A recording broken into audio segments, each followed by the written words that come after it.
Shalom, selamat pagi saudaraku yang disayang oleh Tuhan. Renungan pagi untuk membuka hati, mengawali hari, melangkahkan kaki berjalan bersama dengan Tuhan. Edisi ke-156 ini menjadi edisi ucapan syukur bagi saya.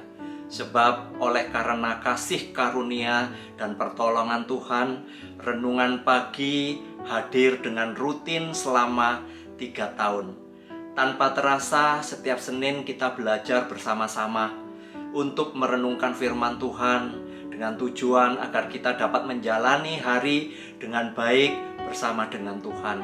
Belajar untuk hidup menjadi berkat dan yang terutama adalah menjadi serupa dengan Kristus Juru Selamat kita. Jika kita menengok ke belakang perjalanan hidup kita, kita dapat melihat bagaimana Tuhan senantiasa menopang dan memberikan kekuatan kepada kita, hingga kita boleh ada sampai pada hari ini. Tuhan menjadi sukacita bagi jiwa kita di saat kita sedang menghadapi masalah, menjadi terang dan penuntun bagi jalan kehidupan kita yang serasa gelap. Tidak ada jalan mudah, semua melalui sebuah proses, dan setiap proses yang terlewati menjadikan kita semakin menyadari bahwa semua terjadi karena anugerah Tuhan, semua karena kasih sayang Tuhan. Firman Tuhan hari ini dari 2 Tesalonika 3 ayat yang kelima yang berkata, kiranya Tuhan tetap menunjukkan hatimu kepada kasih Allah dan kepada ketabahan Kristus. Terjemahan bahasa Indonesia sehari-hari menarik untuk kita perhatikan. Semoga Tuhan membimbing kalian untuk lebih mengerti bahwa Allah mengasihi kalian dan bahwa Kristus memberi ketabahan kepadamu. Ini adalah doa dari Rasul Paulus kepada jemaat di Tesalonika agar mereka tetap mengarahkan hati dan pikiran mereka hanya kepada Kristus.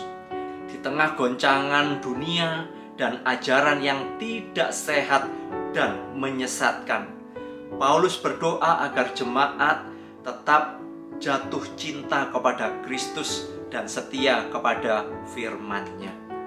Doa ini juga menjadi doa saya bagi kita semua. Kasih Kristus sudah dinyatakan kepada kita dengan sempurna yang menolong kita untuk dapat mengasihi Dia. Kita tidak akan pernah dapat mengasihi Allah kecuali bila Allah sendiri melalui kasih karunia-Nya membersihkan dan meluruskan hati kita. Dalam Kristus kita telah mengalami kasih karunia-Nya yang menolong kita untuk mengasihi Allah. Kalimat menunjukkan hatimu memiliki arti mengarahkan hati yang berasal dari kata Yunani meluruskan, yaitu meluruskan jalan dengan menyingkirkan hambatan. Dalam menjalani perjalanan iman, hati kita bisa berbelok ke kanan atau ke kiri. Hati kita bisa tertuju kepada yang lain yang bukan Allah. Hati kita bisa memiliki berhala yang berasal dari dunia dan kesenangan kita. Hati kita bisa berpaling kepada hal-hal yang mendukakan hati Allah. Untuk itulah kita perlu pimpinan Roh Kudus agar terus-menerus meluruskan hati kita dari hambatan dan godaan dunia agar kita tetap fokus kepada Allah. Jika kita mengalami hambatan yang melemahkan dan menggoncang iman kita, kuasa Roh Kudus akan menolong dan menguatkan kita untuk memiliki ketabahan Kristus. Penderitaan Kristus menjadi penghiburan bagi kita untuk tetap memiliki hati yang teguh, tahan, dan kuat. Kita harus menanti dengan sabar, terus bertekun, dan tabah dalam menghadapi apapun.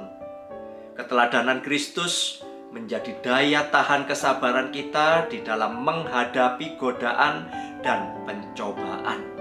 Kita memerlukan kasih karunia ilahi untuk memiliki ketekunan, kesabaran, ketabahan untuk mengikuti teladan Kristus. Doa saya, kiranya kita semua tidak jemu-jemu untuk membangun relasi dengan Tuhan di dalam kehidupan sehari-hari. Kiranya melalui renungan pagi ini yang hadir setiap Senin, menolong kita semua untuk semakin bertumbuh dan menjadi serupa dengan Kristus. Kiranya melalui renungan pagi menjadikan kita semakin meluruskan langkah kita di dalam mengikut Yesus, setia dan bertekun sampai akhir hidup kita. Saya bersyukur dan berterima kasih untuk teman-teman yang selama ini sudah mengikuti renungan pagi. Kiranya Tuhan menolong saudara untuk terus bertumbuh. Mari ambillah waktu untuk berdoa.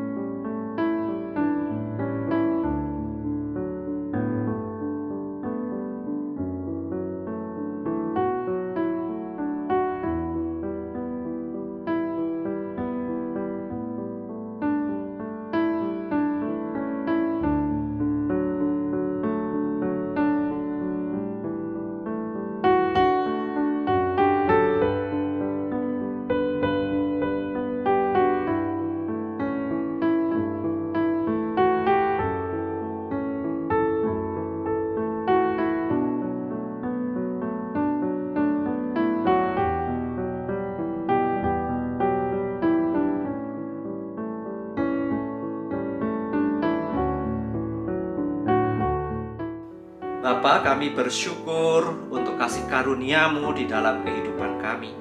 Kami bersyukur renungan pagi ini boleh hadir setiap minggu dan kami boleh ada memasuki di edisi 156. Perjalanan ini tidak mudah, semua oleh karena kasih karunia-Mu sehingga ini boleh terjadi sampai hari ini. Terima kasih ya Tuhan, kiranya apa yang pernah kami dengar, kami pelajari, Tuhan boleh ingatkan untuk kami terus bertumbuh dan menjadi serupa dengan Engkau. Berikan semangat kepada kami untuk terus membangun relasi dengan-Mu ya Tuhan.